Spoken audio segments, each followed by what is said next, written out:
Is what will be your first legislative accomplishment and why?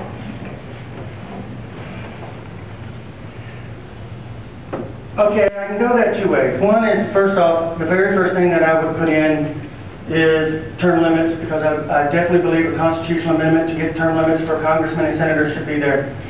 We're supposed to represent the people. We're not supposed to make it a career. We're supposed to be able to have easy access. A lot of our congressmen don't. And the reason I say two parts is because, along with that, we need to get rid of the Department of Education up there. We need to get education locally. We need to make sure that our teachers have the right to teach what they need to, pick the right school criteria. And national education has shown that it doesn't work. We have two new programs here in Georgia on the testing that looks like it's going to be good. They're going to do Math 1 and 2 in the standardized testing, and then do science starting next year. So the education here in Georgia is far better, far above the proposals of what the Department of Education is doing, and we need to let the local people have it. So I would get rid of the Department of Education. Okay, Jim, what will be your first legislative accomplishment and why? To me, the whole thing is about balancing the budget. Our country is headed down the wrong direction. The federal government has grown too much. It needs to be cut back. My proposal would be this, simply. You take the revenues from the previous year and you budget to 90% of that. That is the only way we're going to turn this country around and reduce spending and reduce the size of government. I too agree the Department of Education needs to go, so does the Department of Energy. We need to cut government. We need to get it out of our lives. We need to free businesses to create jobs. We need to return things to the states. Okay, Chuck, what will be your first legislative accomplishment and why? As soon as I get to Washington, D.C., I'm signing on to or introducing a constitutional amendment proposal for a balanced budget. We need a balanced budget amendment. Now, that's only part of it, because you can balance a budget one of two ways. You can balance the budget by cutting spending, or you can balance the budget by raising taxes.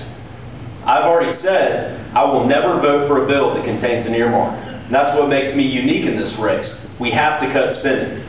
Now, Representative Cox just a moment ago addressed his legislative record and his service in the legislature. Now, Representative Cox twice this year, on April 14th and April 29th, voted for a budget here in Georgia that included a tax increase. That was a fee on hospital beds. Now, anytime more money's coming into the government and going out, anytime more money's coming in like that, that's a tax increase. Representative Cox voted for it twice. That's the difference in this race. We have an out-of-control spending problem in D.C. That's how we get a balanced budget, by addressing that. Clay, what will be your first legislative accomplishment and why? Well, my first accomplishment in Congress is going to be to vote for a Republican Speaker of the House of Representatives and send Nancy Pelosi back to San Francisco.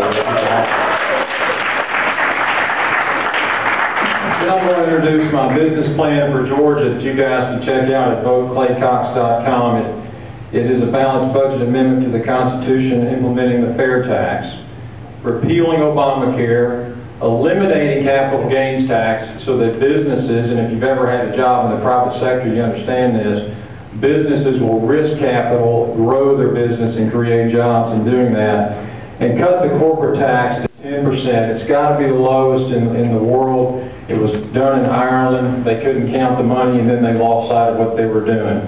I don't understand a lot of stuff in school, but I did fairly well in math, and Representative Rice will tell you that the $22 billion budget that we had 2 years ago is more than the $17 billion budget we passed this year.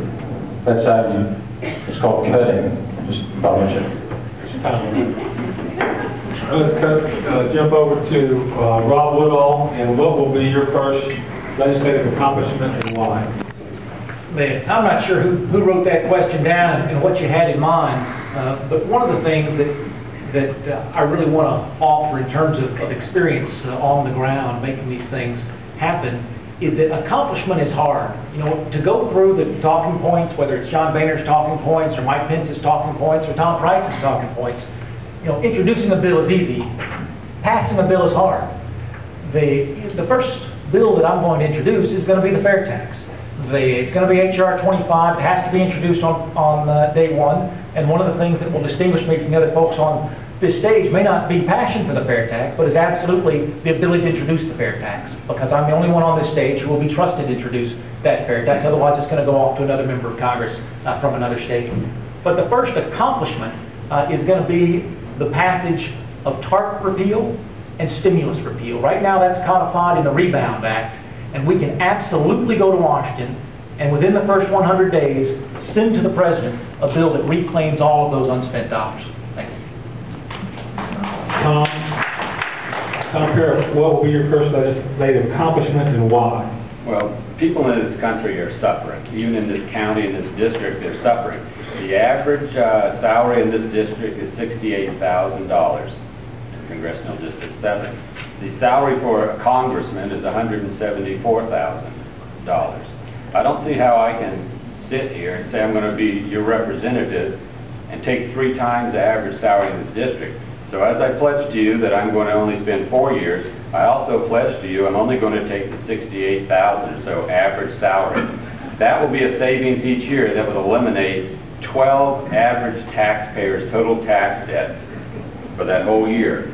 Over 4 years, that will save over $500 million. Now, is that a bill?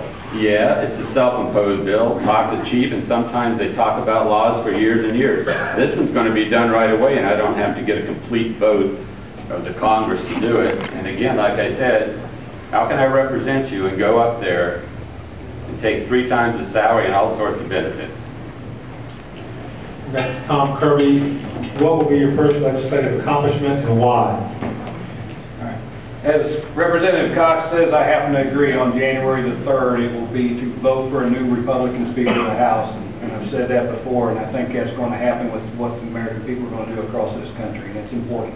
But as far as my first accomplishment, yes, the fair tax is important, but what it comes down to is the economy and the economy and the economy. We've got to get America back to work, and that's getting government out of their way and getting private enterprise the tools they need to succeed and create jobs. It's the small businesses that create the jobs and always have. The fair tax is ultimately what we've got to do to get that going. But right now, we've got to get government regulation out. We've got to get the tax burden out. We've got to repeal Obamacare, defund it if it's vetoed on an appeal, and make sure we're not wasting our money and get the economy and get America back to work. And next we'll go to Jody Heiss. What will be your first legislative accomplishment and why? You know, it's easy to come up with a whole list of things that need to be done, as several of the guys have done right here, but the one thing that comes to my mind is we have got to body slam Obamacare. This thing is not about health care. It is all about government intrusion into our lives. It is a major, massive step towards socialism. It is all about totally, permanently altering everything we are as a nation and the foundation upon which we have been founded, that being the Constitution. This thing needs to be stopped immediately and stopped right now. I believe it needs to be stopped in the courts, as thankfully our state is now involved in that. It also needs to be stopped legislatively, and that to me is an absolute essential because of all the ramifications that it carries with it, that of altering us as a socialist